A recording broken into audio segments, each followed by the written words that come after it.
Hello అండి. Welcome to Neelu's cooking world. ఈరోజు నేను ఒక సింపుల్ స్నాక్ రెసిపీని చూపిస్తున్నాను.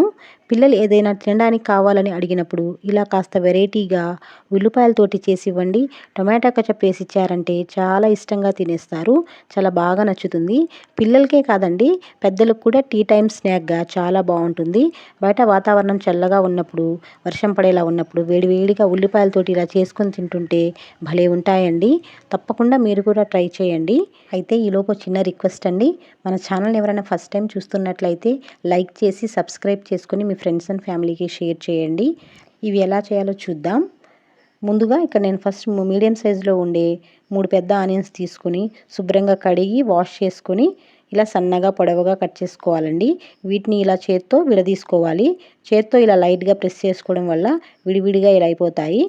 ఇప్పుడు ఉల్లిపాయల్లో ఒక 1/2 స్పూన్ వరకు సాల్ట్ వేసుకొని ఇలా కలపండి. ఇలా చేయడం వల్ల ఉల్లిపాయల్లోంచి నీళ్ళు ఇలా వస్తాయి. ఆ వచ్చిన తడిదనంతోనే పిండిని మనం కలుపుకుంటాము. వేరే సపరేట్గా వాటర్ ఏం వేయకుండా ఉల్లిపాయల్లోని తడిదనంతోనే పిండిని మనం కలుపుకోవాలి. ఇప్పుడు ఇందులో సన్నగా కట్ చేసి పెట్టుకున్న పచ్చిమిర్చి, అల్లం ముక్కలు, సన్నగా తరిగి పెట్టుకున్న కొత్తిమీర, కరివేపాకు వేసుకొని ఒక 1/2 స్పూన్ వరకు జీలకర్ర వేసుకోవాలి. అలాగే మీ రుచికి సరిపడినంత కారం వేసుకోవాలండి. మీ పిల్లలు కొద్దిగా తక్కువ తినే వాళ్ళది కొంచెం తక్కువ వేసుకోవచ్చు.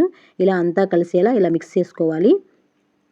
ఇలా చేత్తో అంతా కలిసేలా ఇలా మిక్స్ చేసుకొని ఒక 1/2 స్పూన్ వరకు ఆయిల్ అనేది వేసుకోవాలండి. ఆయిల్ వేసుకొని అంతా కలిసేలా మరొకసారి కలుపుకోవాలి. చూడండి, ఇలా చక్కగా కలుపుకుంటే ఉల్లిపాయల్లోంచి నీళ్ళు అనేది ఇలా ఊరుతాయండి. చూడండి, ఇలా వస్తే ఆ తడిదనంతోనే మనం పిండిని కలుపుకోవాలి. ఇప్పుడు ఇందులో 1 కప్పు వరకు బియ్యపిండి వేసుకోవాలండి. కొద్దిగా చూసుకుంటూ ఇలా బియ్యపిండి వేసుకోవాలి. మీ దగ్గర గోధుమ పిండి ఉంటే గోధుమ పిండినా వేసుకోవచ్చు, శనగపిండితోనా చేసుకోవచ్చు, మీ ఇష్టం.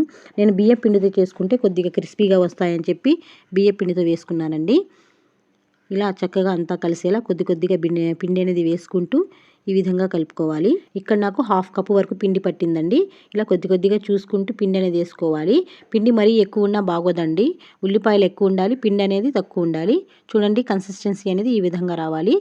ఇలా అంతా బాగా కలిసేటట్టు కలుపుకొని పిండి అనేది ముద్దకు వస్తుందా లేదా అనేది చూసుకొని పిండిని అడ్జస్ట్ చేసుకొని కలుపుకోవాలండి. బ్యాటర్ అనేది ఈ విధంగా రావాలి. వడల పిండి మాదిరిగా వస్తే కరెక్ట్గా సరిపోతుంది. కొద్దిగా పిండి తీసుకుని ఇలా వడల షేప్లో చేతి మీద ఇలా చేసుకోవాలి. చేతికి పిండి అంటుకున్నట్టు ఉంటే కొద్దిగా ఆయిల్ అప్లై చేసుకొని ఇలా చిన్న వడల్లా చేసుకుంటే చాలా బాగుంటాయండి. చూడండి ఎంత పర్ఫెక్ట్గా వచ్చాయో. చాలా క్రిస్పీగా చాలా బాగుంటాయండి. పిల్లలైతే చాలా ఇష్టంగా తింటారు. ఇలా ప్యాన్లో డీప్ ఫ్రైకి సరిపడా ఆయిల్ వేసుకొని ఒక్కొక్క వడని ఇలా వేసుకొని మీడియం ఫ్లేమ్లో పెట్టుకొని చక్కగా ఫ్రై చేసుకోవాలండి.